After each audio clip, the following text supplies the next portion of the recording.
Already আমাদের অন্যান্য কিছু সহযোগী প্রতিষ্ঠান আছে, যারা আমাদের মেম্বার প্রতিষ্ঠান আছে, তারা আসলে অলরেডি করছে। তো এইখানে যেভাবে আমাদের পোর্ট্রে করা হচ্ছে সেইটা কোনোভাবেই ঠিক না। তারপরে আমি আরেকটা বিষয় নিয়ে কথা বলতে চাই যে বারবার করে বলা হচ্ছে আমাদের আসলে টোটাল ট্যাক্স 7.5% অথবা 7%, আমরা ট্যাক্স দিই 7%, 57% ট্যাক্স সিবিওতে আসবে। এইটা কিন্তু পুরোটাই অসত্য।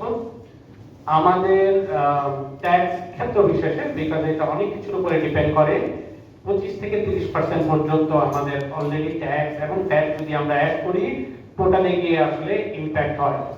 তো আমরা লোকালি আপনার কর্মসংস্থান তৈরি করছি, আমরা ভ্যালু এডিশন করছি, আমরা যেটা তৈরি করছি আগামী প্রজন্মের জন্য বাংলাদেশের একটা বড় প্রোডাকশন খাত তৈরি করছি। আপনারা যদি দেখেন, আমরা অনেক সময় বর্তমান নিয়ে কথা বলি, আজকে আমরা যে অলরেডি প্যানিকটা ক্রিয়েট করছি সেটা বর্তমান নিয়ে কথা বলছি। আপনার 2030 সালে সারা পৃথিবীর স্মার্টফোনের টোটাল মার্কেট হবে হচ্ছে $1100 বিলিয়ন। আজকে বাংলাদেশের মতো পৃথিবীতে 10 থেকে 12টা কান্ট্রি শুধুমাত্র মোবাইল ফোন অথবা স্মার্টফোন ম্যানুফ্যাকচার করে।